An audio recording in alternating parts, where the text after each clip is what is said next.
Aloha YouTube, this is Kai Turner. Today I'm bringing you an Asian classic. A lot of people don't know about this, but there's a type of egg making that's called tiger skin. So we're gonna make tiger skin eggs, and we're gonna make a very unique kind of Szechuan-y, Szechuan blend of Asian spices, and put that all together in one unique meal. It's gonna be a banger. Check it out. I'm gonna give you the recipe. Let's get into it. Okay, so you can take away or add any of these ingredients. This is all the ingredients I'm gonna use because I just know how flavor combinations work. So we're gonna have some teriyaki sauce, just a little bit. Sesame oil, you're gonna need the Szechuan peppers. If you have Shaoxing sauce, then of course it's gonna work a lot better than your red bean paste. But you can use tomato puree, that's the more Americanized or Norwegian version. Whole bunch of different spices, including garlic, onion. This is a pepper mix, salt, pepper, smoked pepper. You're gonna put a little bit of that in there. All types of the green spices, oregano, thyme, all of those. A little tiny bit of canela, curry, hot chili, fresh ginger, yellow pepper. This is solely for the color, solely for color, I promise you. Tomatoes, a bay leaf, sugar. You're gonna need a lot of this right here. This is spring onion, red peppers, and obviously the cucumber, or in English we would like to call that thing celery mix. Boom. And then from the meat portion, we got chicken. Two different types though. This is the breast and we got the leg. Both dark meat, nice for the recipe. And we're gonna get started on the cooking portion of it. Let's do it. So I got all of my choppable ingredients here on the chopping board. I'm gonna chop all these up into nice small pieces so that when we get ready for the frying, we can have them nice, easily accessible. Okay, so once you got all of these nice and chopped up, you're gonna wanna put them in the pot once we get to the right ingredient step. Let's do it. So you wanna start out putting some sesame oil in there, getting it nice and hot. You want to make like medium heat. That's a good heat to start it on. So once it gets to a nice temperature, you're going to start adding the peppercorns in there, or Szechuan peppers if you have them. I made the mistake of not prepping the meat beforehand, so I just had to manually chop all the meat up into nice small pieces now. But minor setback. Now you want to just douse them with a little bit of salt and pepper. You want to add just a little bit of Japanese wine or sake to the mix, just to get a little bit of the aromatics. And this is where we're also going to add a lot of our aromatic ingredients. So add pretty much all of your aromatic ingredients so the recipe can start to, homogenize itself. Okay, so I've added the bulk of the dry spices. This is how it's going to look, and let's stir it up so we can get it nice and blended. So it should look a little bit like this. We're going to add the tomato puree now, or the red bean paste if you have it. Okay, I'm gonna mix that in and also start to mix our vegetables in there as well. No joke, it's smelling really delicious right now, like a very good combination of flavors. So we're gonna add all of the wet ingredients. This is tomatoes, red peppers, gingers in between here, you can see that right there, celery, yellow peppers, and we're gonna save off the spring onions till a little bit later. You'll know why. And then we still got the wet ingredients, which is honey, soy sauce, teriyaki. I'm gonna finish off with a dash of more sesame oil. Like Sonic Adventures with how many colors we got in here. Just like collecting crystals or something. But we're gonna blend all of these together, and then we're gonna put that bay leaf in there because gotta have the bay leaf.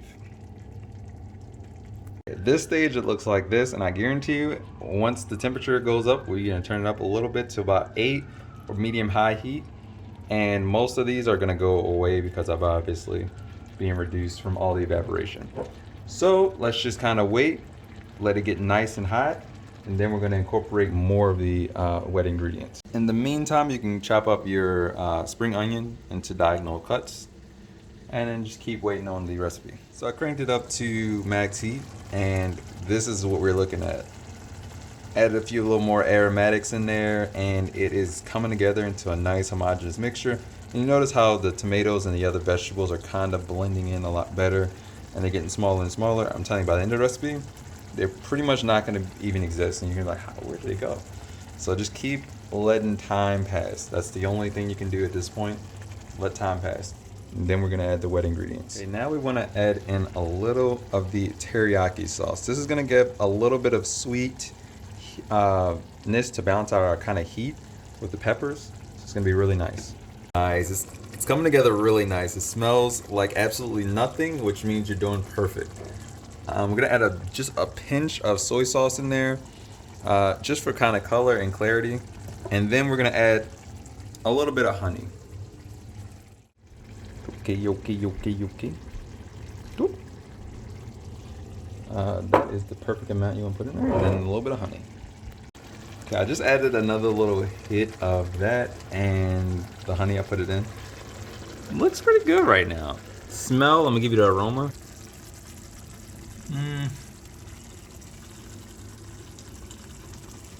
Yeah, you still can't smell anything. Like a little whiff of teriyaki, but mostly just like the homogeneous mix of like spices and thing. But when they all come together, like how it's kind of got like an Asian blend, a little bit of American style, and then a little bit of Indian in it.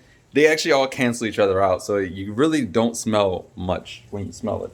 Like it looks like it'd be very fragrant, right? But it's like you just can't smell anything. Okay, at this step, after you've had it on high heat for a while, it's gonna get to a nice blend like this. And at this point, you're pretty much done with the, meat chicken portion of it. You can always add more spice to it if you, season accordingly, as they say. So you can add a little bit more, a little bit less. So now we want to add in the green spring onions at this step. And also you want to start boiling your eggs. So you can get that started right now. Now the spring onions have been incorporated and your eggs should be coming to a boil right about now. So my girl just got back and this is the stuff you want. See, is it right here? It's not exactly the best one, but this one's basically the spicier version of the red paste sauce that you need. Just added that bad boy in there. Now we're looking nice and orange color. Eggs still on. We're gonna get ready then. Getting the rice ready.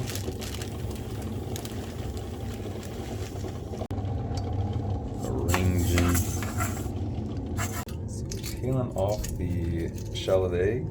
And you want to put them into the pan that you had the chicken mixture. So now we're about to make the tiger style eggs. Quick note, I messed up right here. You're supposed to use a pan or a wok and basically fill it up about a third or halfway up and then kind of deep fry these eggs. I completely messed up the recipe at this point with the eggs portion. So don't listen to what I'm saying here. Do it like that and basically just deep fry the eggs. Ideally, you'd want a little pot. That's why I kept the residual juices from this in there, because when they fry, they're gonna get a little bit of the residual stickiness from that. But if you had a small pot or a wok even, it's even better. Then you could coat the bottom with sesame oil and just kind of have it fry up a little bit quicker and better.